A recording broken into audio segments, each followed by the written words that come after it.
He walked undercover into his own restaurant, hoping to reward employees for good work, but by the time he walked out, he wondered if he would have any employees left. The biting November wind whipped around the corner of a polished granite skyscraper, a relentless harbinger of the Chicago winter to come.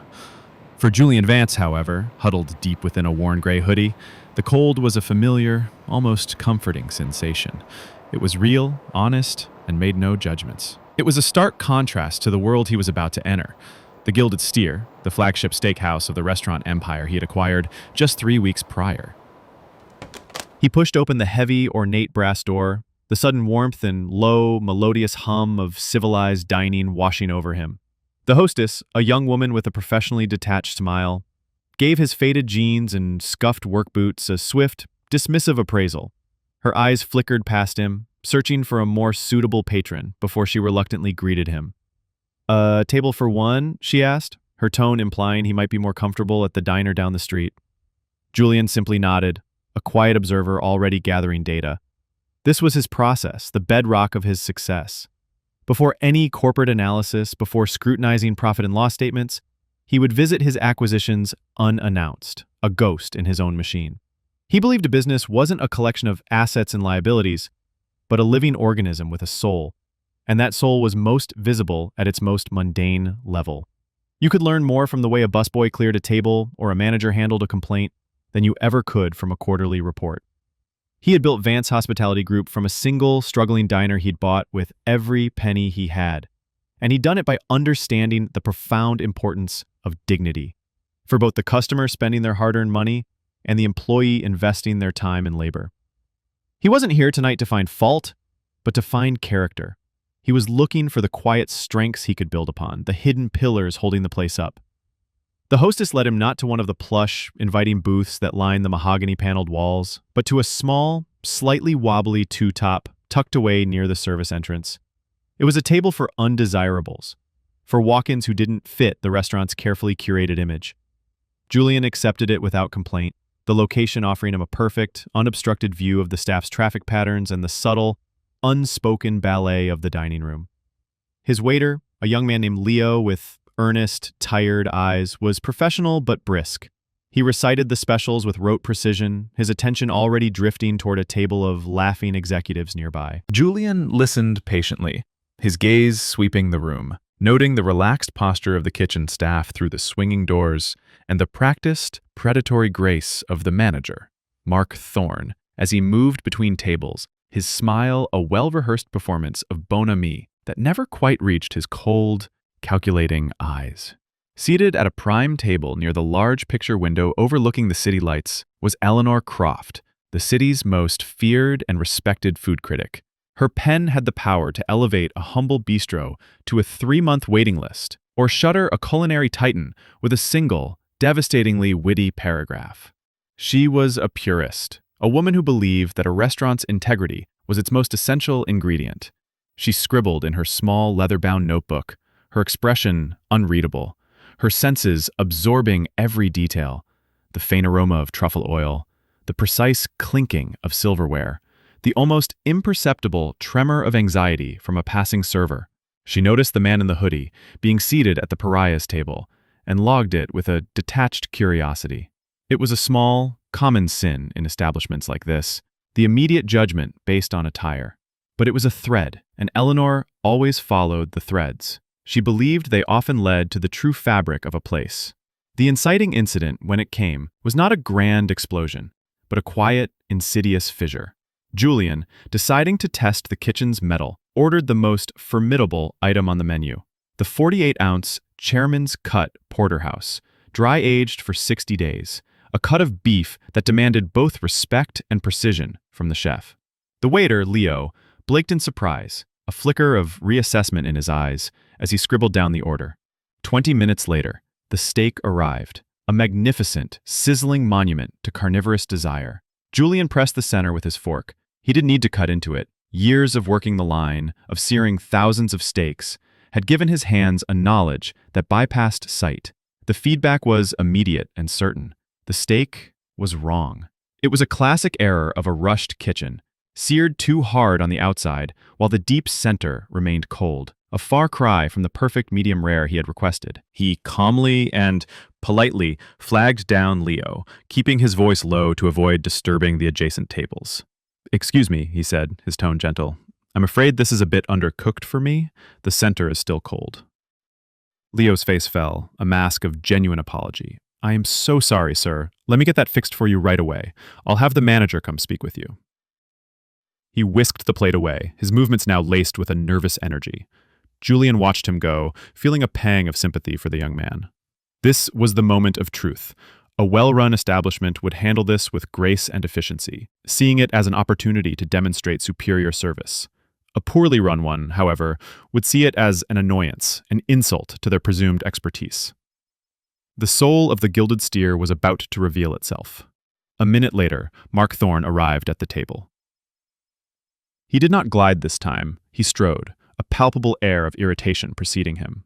His eyes took in Julian's hoodie and jeans again, and any pretense of hospitality vanished, replaced by a sneer wrapped in a thin veneer of professional courtesy.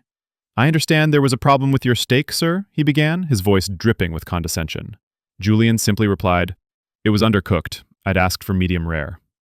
Mark glanced toward the kitchen, then back at Julian, a smirk playing on his lips. He leaned in conspiratorially, his voice dropping to a low, insulting murmur. "Well, sir, our chairman's cut is a very substantial piece of prime beef.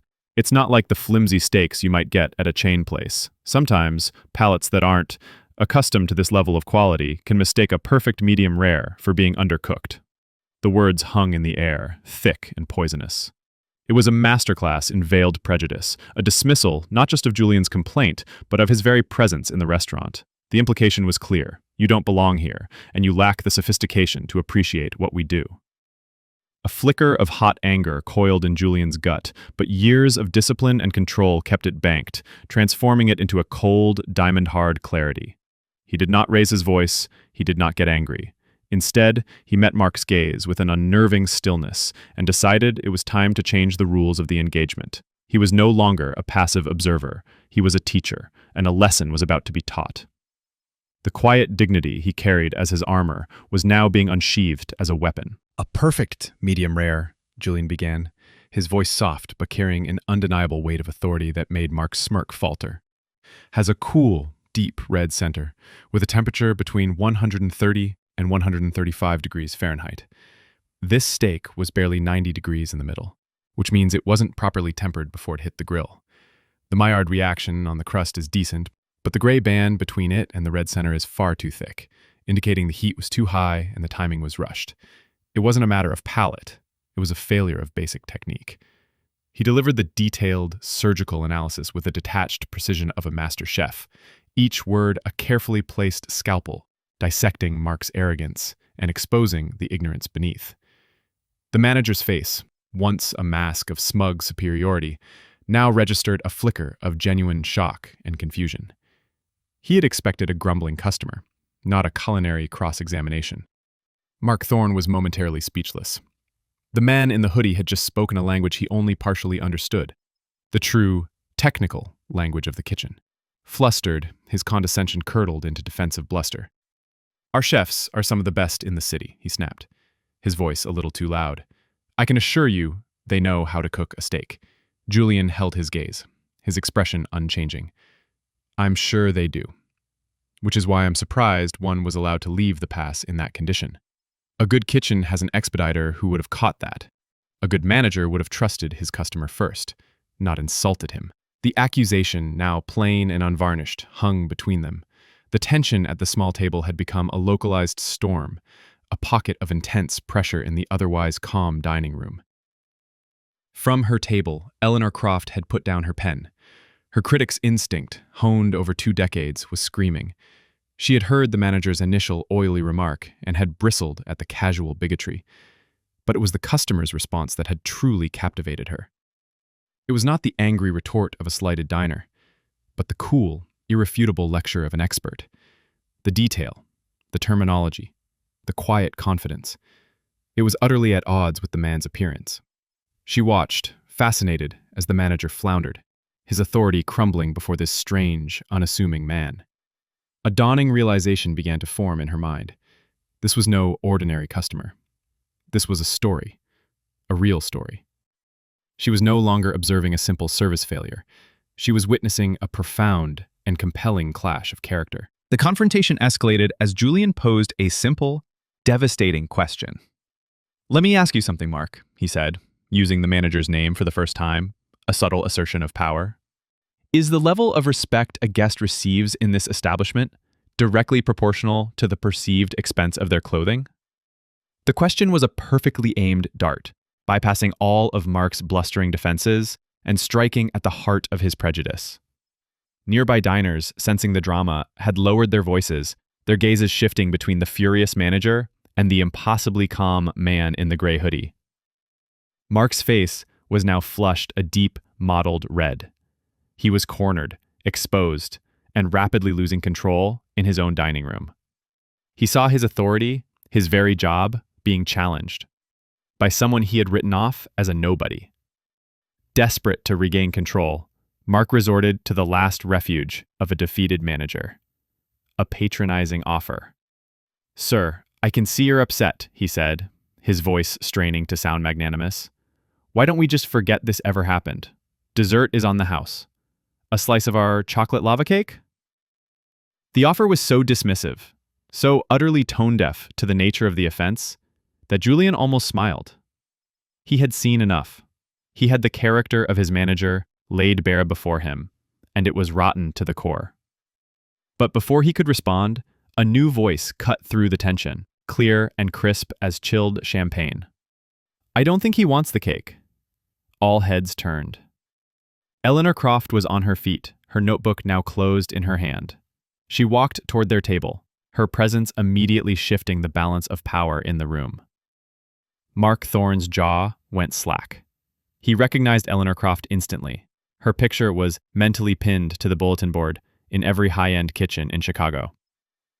Seeing her approach their table, her eyes fixed on the man he had just insulted, sent a jolt of pure, unadulterated terror through him. His career flashed before his eyes. He stammered, "Ms. Croft, an honor to have you with us tonight. Is everything to your satisfaction?" He plastered on his widest, most sycophantic smile, but the panic in his eyes betrayed him. Eleanor completely ignored him. Her focus was entirely on Julian. "I'm sorry to interrupt," she said, her voice a low, intrigued murmur. "But I found that exchange illuminating. I don't believe we've been introduced." She extended a hand, not to the manager, but to the man in the hoodie. Julian shook her hand, a flicker of amusement in his eyes. "Julian," he said simply. Eleanor's gaze was intense, analytical. "Julian," she repeated, tasting the name. "You speak about food with the authority of someone who has spent a great deal of time in a kitchen. Not as a guest." She gestured back toward her prime windowside table. "Would you do me the honor of joining me? Your own table seems to have become rather inhospitable." The invitation was also a dismissal of Mark, who stood frozen, a statue of impotent rage and fear. Julian nodded, a silent acceptance of the new alliance. As he followed Eleanor to her table, the entire dining room watched, a collective, silent understanding passing through the crowd that they had just witnessed something far more significant than a returned steak. Once they were seated, the witness began her gentle interrogation. The nervous energy in the room was a palpable hum, with Mark Thorne hovering uselessly in the middle distance before finally retreating to his office to make a panicked phone call. Eleanor leaned forward, her voice low. "All right, Julian." The unassuming clothes, the encyclopedic knowledge of cooking temperatures, the refusal to be intimidated by abysmal management. You are not a random Tuesday night walk-in. So who are you? Her question wasn't an accusation, it was an invitation, born of genuine, professional curiosity. She recognized a kindred spirit, someone who, like her, understood that the truth of a place lay in its details, and who valued integrity above all else. She sensed that she was on the verge of uncovering a story that went far deeper than a single incident of prejudice. Julian looked at her, seeing not a journalist hunting a scoop, but a professional who had seen through the surface to the substance beneath. He decided to give her the truth, not as a boast, but as a simple statement of fact. "My story started about 20 years ago, in the dish pit of a 24-hour diner in Gary, Indiana," he began. His voice was quiet, reflective, painting a vivid picture with a few spare words. It was hot, loud, and smelled of bleach and old coffee. I was 18, and it was the hardest work I'd ever done. But I learned something there. I learned that the dishwasher is the most important person in the restaurant. Without clean plates, the entire operation grinds to a halt. It taught me that every single job has dignity, has a purpose. He continued, his narrative unfolding not as a plea for sympathy, but as a chronicle of earned expertise.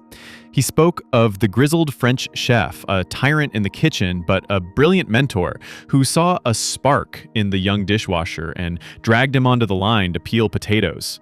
He described the years of grueling work that followed, mastering the fry station, the grill, the complex art of sauce making.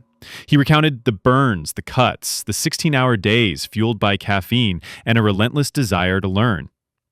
The kitchen is a meritocracy, he explained. It doesn't care where you came from or what you look like. It only cares if you can handle the pressure, if your station is clean, if your product is consistent. It's the most honest place in the world.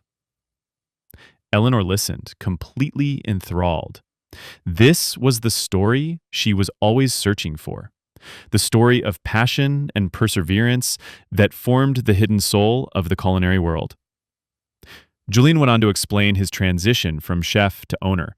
He had saved every dollar, learned about inventory and payroll on his days off, and eventually bought that same struggling diner where he had once washed dishes. He hadn't changed the menu.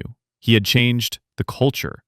He had paid his staff a living wage, given them benefits, and treated them with the same respect he demanded they show the customers. The diner had thrived, and he had used the profits to buy another failing restaurant, and then another.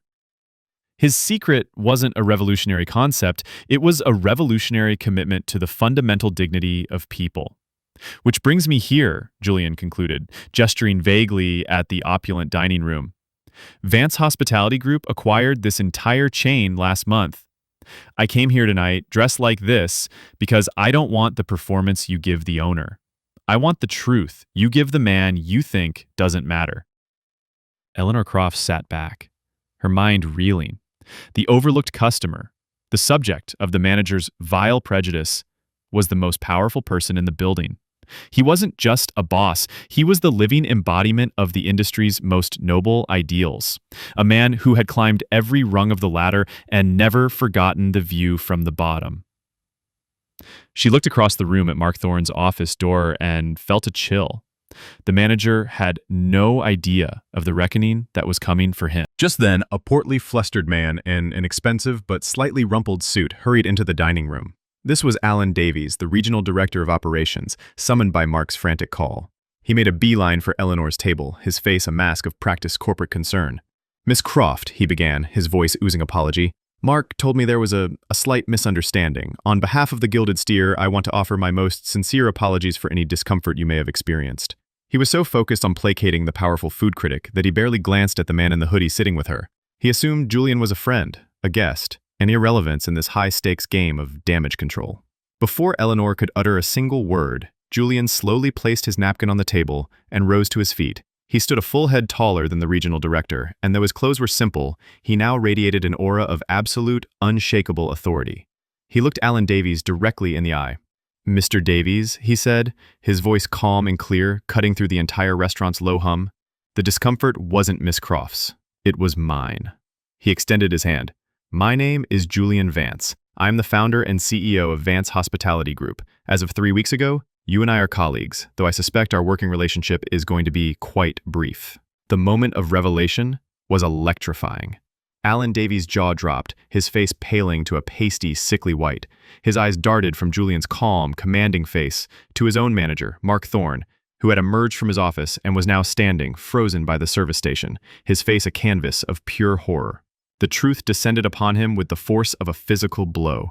The man he had dismissed, insulted, and tried to placate with a free dessert was not just a customer. He was the new king, and he had just witnessed the ugliest side of his kingdom firsthand. The hushed whispers in the dining room died, replaced by a stunned, absolute silence. Every eye was on the four figures at the center of the drama. Julian's vindication was not loud or boastful. It was quiet, clinical, and devastating. He turned his attention to Mark, who seemed to shrink under his gaze. "Your first failure tonight, Mark, wasn't the improperly cooked steak. That's a simple mistake, easily fixed. Your first failure was one of character.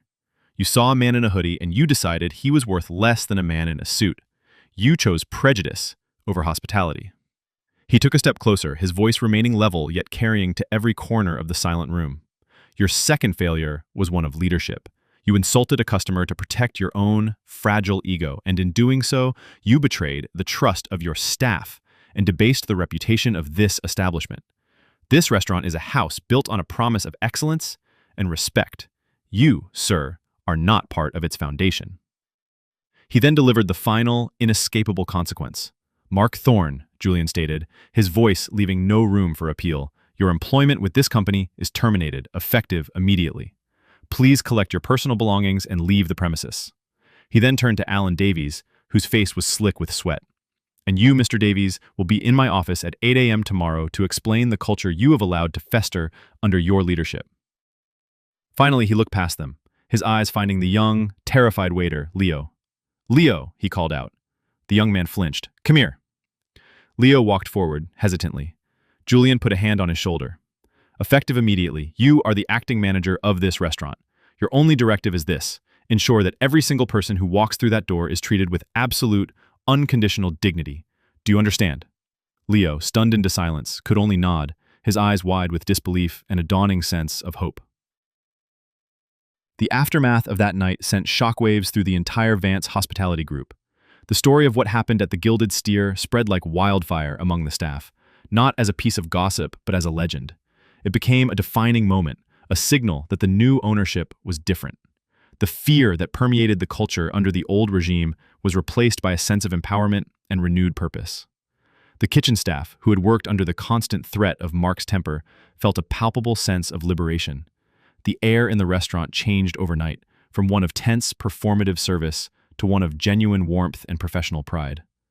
The message was clear: character, not sycophancy, was the new currency. Eleanor Croft went back to her office and wrote the most talked about column of her career. She did not write a scathing review of the Gilded Steer.